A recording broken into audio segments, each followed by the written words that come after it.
C'est en l'année 52 de notre ère que le grand aventurier intrépide et missionnaire, l'apôtre Paul, arriva dans ce qui était à l'époque la plus grande ville de Grèce, Corinthe, une ville portuaire aux mœurs dissolues dont la population importante oscillait entre les 700 à 800 000 habitants.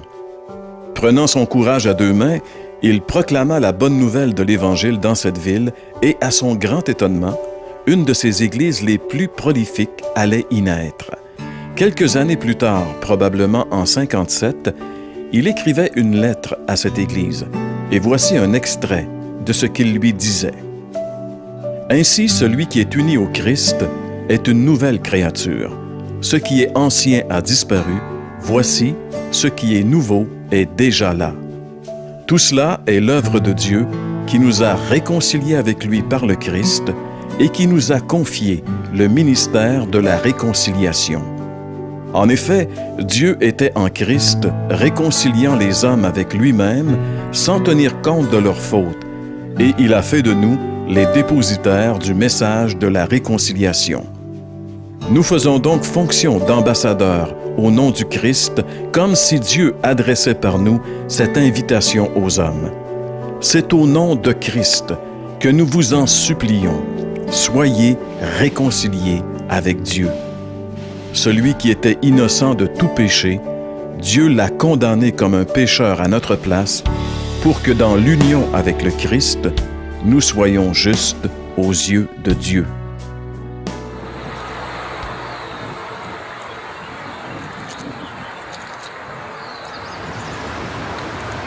Si je vous posais la question, résumez-moi en quelques mots l'essentiel de votre foi, de votre croyance, ou encore plus précis, de votre religion, ou de la religion dans laquelle vous êtes né.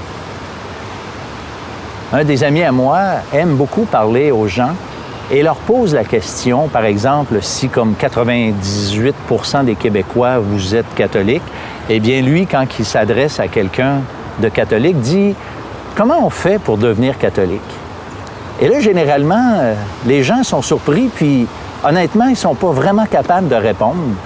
Puis ils disent « Je ne le sais pas. C'est une bonne question. » Eh bien, honnêtement, je pense qu'on a de la misère à synthétiser ce en quoi nous croyons ou à résumer simplement la religion dans laquelle nous sommes. Peut-être que nous pratiquons intensément ou peut-être pas, mais peu importe. C'est pas simple, c'est souvent plus compliqué qu'autrement. Et j'aimerais, moi, vous encourager à prendre un papier, un crayon, et à établir clairement ce que vous croyez. Et si vous faites l'exercice, vous allez probablement vous apercevoir qu'il y a certaines incohérences là-dedans. C'est en tout cas ce que moi, je constate lorsque je discute avec des personnes. Mais moi, je voudrais vous dire aujourd'hui que l'Évangile, c'est simple, c'est pas compliqué du tout. Et je vais le faire à l'aide d'une histoire de l'Ancien Testament qu'on retrouve dans la Bible qui date de plusieurs siècles avant Jésus-Christ. Et il s'agit d'un certain Naaman qui était un Syrien et qui était un homme qui avait très bien réussi dans la vie puisqu'il était même chef de l'armée syrienne, général de l'armée. Donc, quelqu'un qui avait réussi, mais il y avait, le gars, un méchant problème. Il était lépreux. Et à cette époque-là, la maladie de la lèpre était une maladie épouvantable et, entre autres, incurable. Et il y avait dans sa communauté une jeune fille qui venait, elle, du pays d'Israël, donc des Juifs, là où il y avait un prophète. Et la petite fille, elle dit simplement à sa maîtresse que si Naaman, son maître, allait voir le prophète en Israël, il pourrait le guérir de sa lèpre. Et lorsque Naaman a entendu ce message d'espérance, il est parti le plus vite possible, a fait le voyage pour aller rencontrer le prophète. Mais là, terrible déception. Savez-vous qu'est-ce qui est arrivé? Le prophète n'est même pas sorti de chez lui. Il a envoyé quelqu'un lui dire « T'as rien qu'à aller te baigner 7 fois dans le Jourdain. » 7 fois dans le Jourdain. Là, Naaman a mal réagi. il était fâché noir parce que le Jourdain, c'est pas une grande rivière. Peut-être que c'est pas correct de le comparer à ce ruisseau qui est derrière moi, mais lui, il s'est dit en lui-même, en fait, il l'a dit tout simplement, écoute, chez nous en Syrie, là, il y a des fleuves beaucoup plus importants que ça, et ça aurait été très facile de me baigner chez nous cette fois. Je suis venu ici pour rien. Il était fâché, c'était ça sa façon de réagir. Et parce qu'il était un homme important, il était habitué au traitement VIP sans doute, et puis il s'attendait, Naaman, à cause du prophète, avait des attentes. Il pensait que le prophète allait sortir, il pensait que le prophète allait faire des gestes et des rituels, faire peut-être certaines formules, des prières quelconques, et puis là, boum, d'une façon spectaculaire, il serait guéri. Mais c'est pas du tout ça qu'il y a eu comme message. Va te baigner cette fois dans le Jourdain, puis c'est même pas le prophète qui sort. Imaginez l'insulte. Mais là, il est tellement fâché qu'il voulait s'en aller. Mais là, il y a un homme qui était avec lui, un serviteur. Il a dit, écoute, Naaman, j'aimerais te dire quelque chose. Il dit, si le prophète t'avait demandé quelque chose de compliqué, est-ce que tu l'aurais fait? Il dit, maintenant, il te demande quelque chose de tellement simple. Pourquoi t'entêtes-tu à pas vouloir le faire sous prétexte que c'est trop simple? Et là, Naaman, ouais, c'est bon. Il a décidé d'aller, et là, bien sûr, selon la parole du prophète, malgré la simplicité du message, il a été guéri. En ce qui concerne nous aujourd'hui, la lèpre est une figure du péché. C'est quelque chose de sérieux dans nos vies qui nous empêche de bien fonctionner. La preuve, c'est que qui d'entre nous n'a jamais eu à lutter avec des habitudes, des choses desquelles on est conscient que c'est comme pas correct et que ça détruit nos vies. On pense à l'alcool, la drogue ou toutes sortes de choses semblables. Et malgré tout, on essaie de se réformer, on essaie de faire des choses pour être mieux, mais ça marche pas. Et c'est un peu comme la lèpre, c'est incurable, c'est une maladie beaucoup plus profonde que simplement vouloir réformer nos vies. Et le Seigneur Jésus a très bien exprimé et expliqué cette réalité-là en parlant du péché. Et je lis dans l'Évangile de Marc au chapitre 7, et à partir du verset 21, ça dit « C'est du cœur de l'homme que sortent les mauvaises pensées, les adultères, les débauches, les meurtres, les vols. » Voyez-vous, c'est du cœur de l'homme. Le problème n'est pas de réformer l'extérieur, mais bel et bien de réformer l'intérieur. C'est de par l'intérieur que Dieu veut changer quelque chose. Et il est capable de le faire.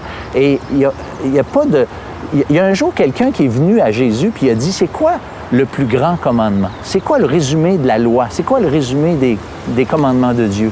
Et Jésus, il a dit, tu aimeras le Seigneur ton Dieu de tout ton cœur, de toute ton âme, de toute ta pensée, de toute ta force, et ton prochain comme toi-même.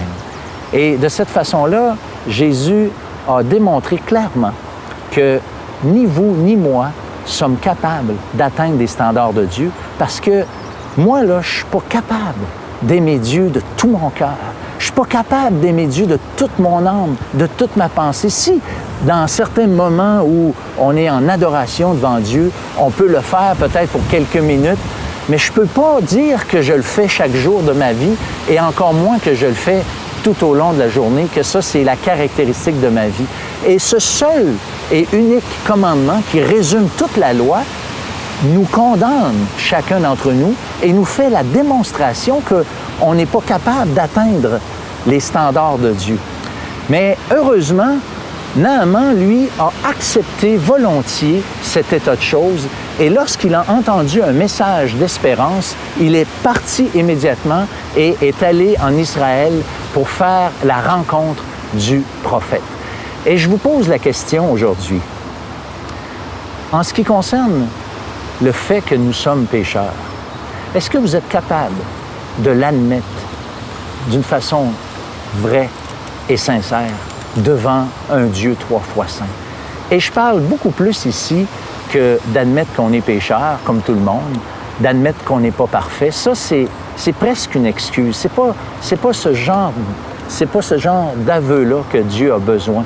On a besoin d'admettre qu'on est pécheur, parce que si Naaman n'avait pas admis qu'il était lépreux, jamais il aurait été jusqu'au pays d'Israël pour rencontrer le prophète.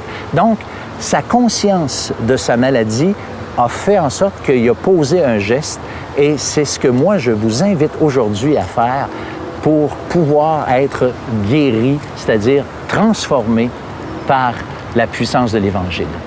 Et l'Évangile, en relation avec la lèpre, c'est un message qui n'est pas plus compliqué que de guérir la lèpre pour Naaman. Et si Naaman a été choqué de par le message, moi je vous dis aujourd'hui que l'Évangile est tellement pas compliqué, est tellement quelque chose de simple, que en quelque part c'est presque choquant. Et je relis ici le verset qui a été lu au tout début.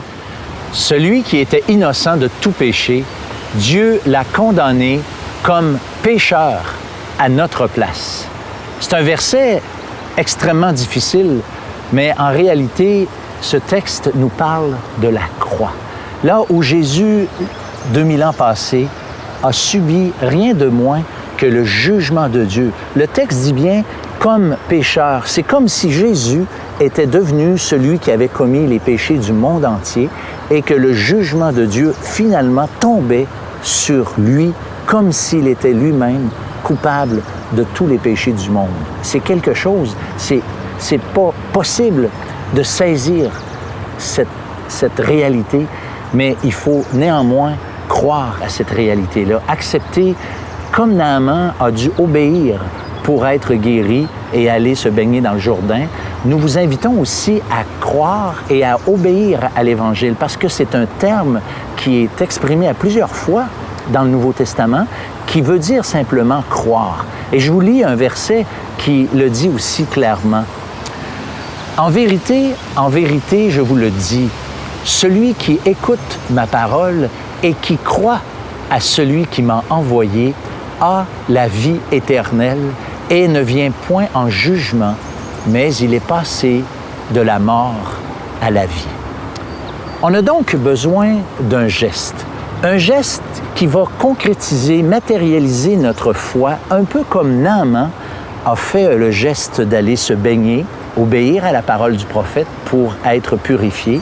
Nous aussi, on doit faire un geste. Et ce geste-là, par exemple, peut être une prière dans laquelle on exprime clairement à Dieu notre état par rapport à ce Dieu 3 fois saint. Oui, je suis pécheur autant que Naaman était lépreux. Et ça, c'est important. Oui, j'ai le désir de m'en sortir. Oui, je veux que ma vie soit transformée. Je veux que mes péchés soient pardonnés. Je veux que Christ règne dans ma vie et lui laisser le contrôle de ma vie. Est-ce que vous êtes prêt de faire ça comme Naaman a été prêt de quitter son pays d'origine pour aller jusqu'en Israël vers le prophète? Bien, il faut que dans votre prière, ce désir sincère puisse aussi être exprimé.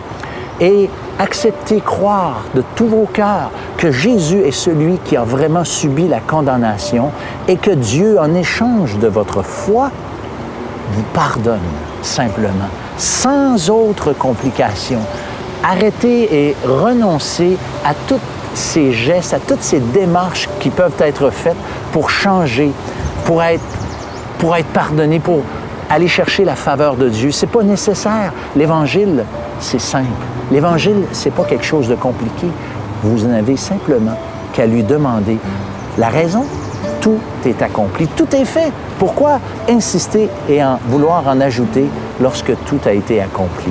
Je vous invite, là où vous êtes, de prendre cette décision. C'est tellement simple, c'est tellement pas compliqué, mais c'est tellement merveilleux. Moi, je l'ai fait, il y a déjà 35 ans passés, et je vous invite à le faire là où vous êtes, maintenant.